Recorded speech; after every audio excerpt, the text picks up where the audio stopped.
Hey there, students. I am out on the front grounds of Hogwarts, ready for my first flying lesson. Today I'll be reading pages 107 through 113, so I hope you enjoy it and have a fantastic spring break.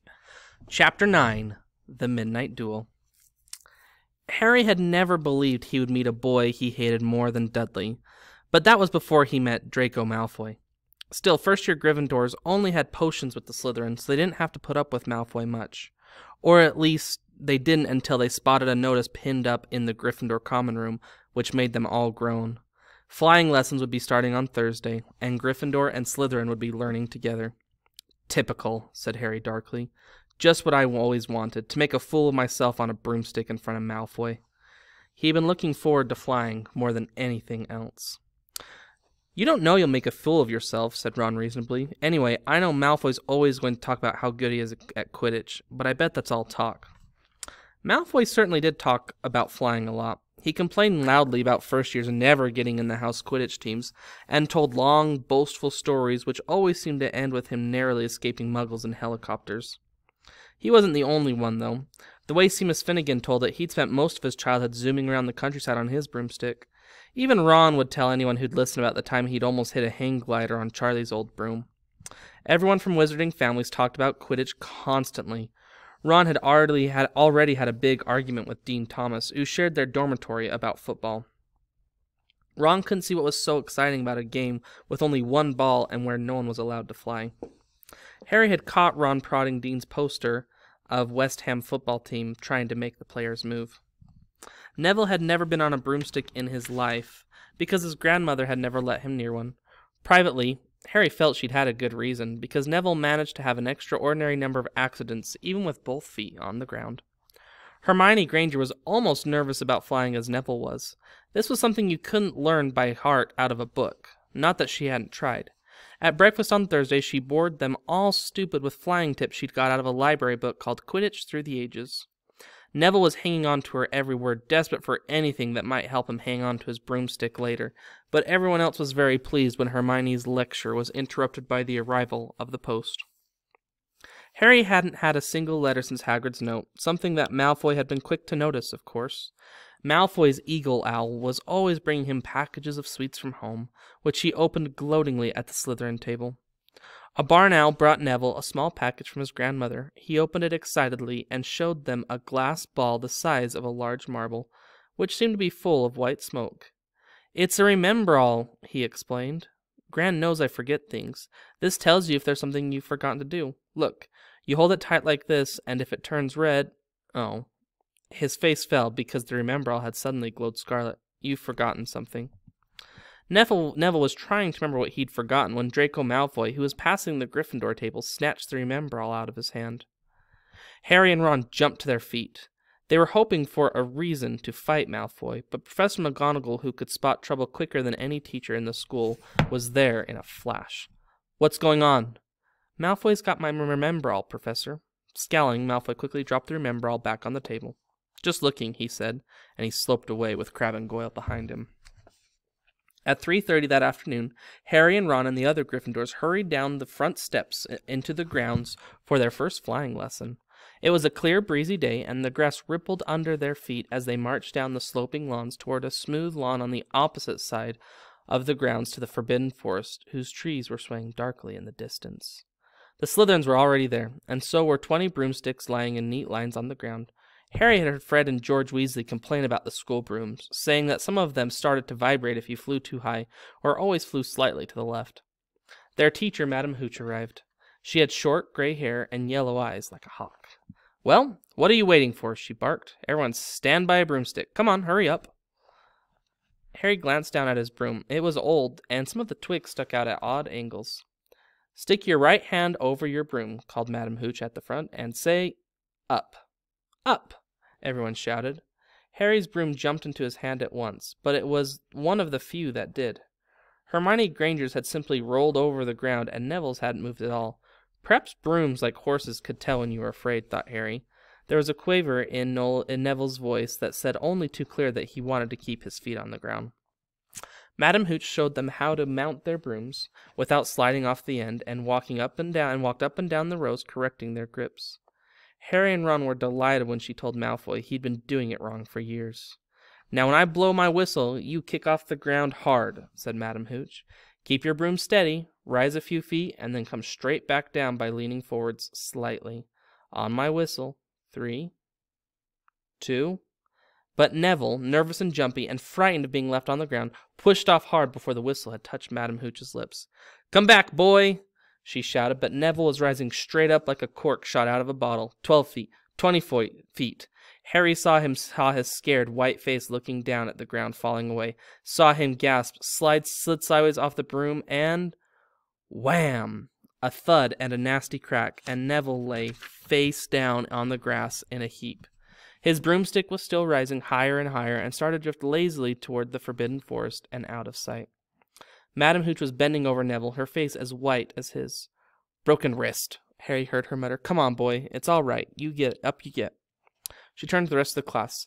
"None of you is to move while I take this boy to the hospital wing. You leave those brooms where they are, or you'll be out of Hogwarts before you can say Quidditch. Come on, dear." Neville, his face tear-streaked, clutching his wrist, hobbled off with Madam Hooch, who had her arms around him. No sooner were they out of earshot than Malfoy burst into laughter. "Did you see his face, the great lump?" The other Slytherins joined in. "Shut up, Malfoy," snapped Parvati Patil. "Oh, sticking up for Longbottom," said Pansy Parkinson, a hard-faced Slytherin girl. "Never thought you'd like fat little crybabies, Parvati." "Look," said Malfoy, darting forward and snatching something out of the grass. "It's that stupid thing Longbottom's gran sent him." The remember all glittered in the sun as he held it up. "Give it here, Malfoy," said Harry quietly. Everyone stopped talking to watch. Malfoy smiled nastily. "I think I'll leave it somewhere for Longbottom to collect. How about up a tree?" "Give it here," Harry yelled. But Malfoy had leapt onto his broomstick and taken off. He hadn't been lying. He could fly well. Hovering level with the topmost branches of an oak, he called, "Come and get it, Potter." Harry grabbed his broom.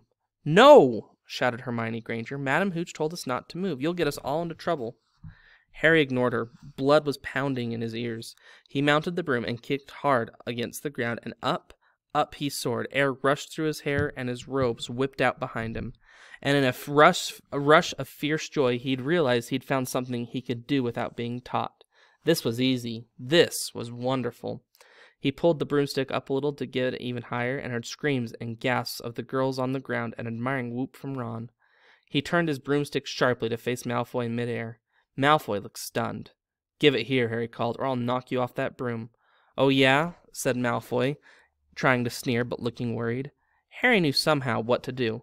He leaned forward and grasped the broom tightly in both hands, and it shot towards Malfoy like a javelin. Malfoy only got out of the way just in time. Harry made a sharp about turn and held the broom steady.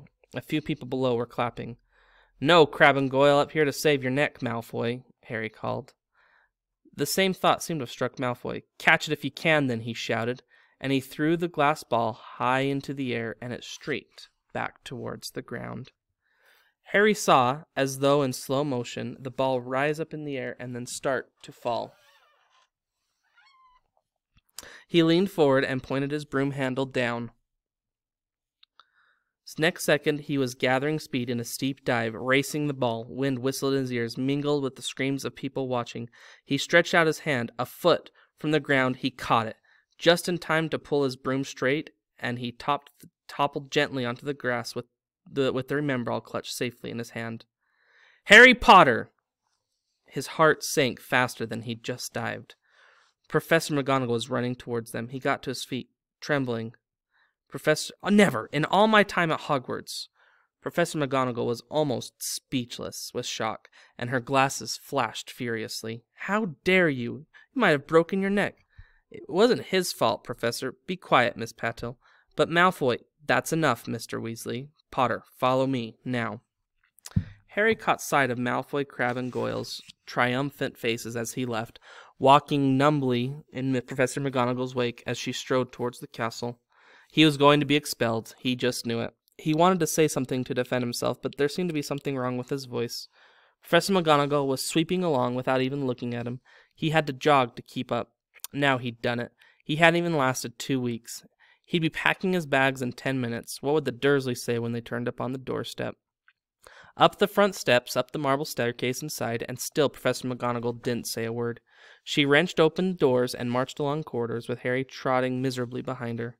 Maybe she was taking him to Dumbledore. He thought of Hagrid, expelled but allowed to stay on as gamekeeper. Perhaps he could be Hagrid's assistant.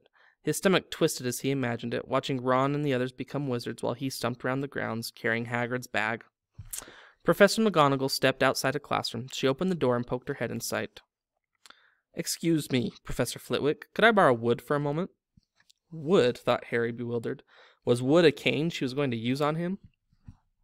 But Wood turned out to be a person, a burly fifth-year boy who came out of Flitwick's class looking confused.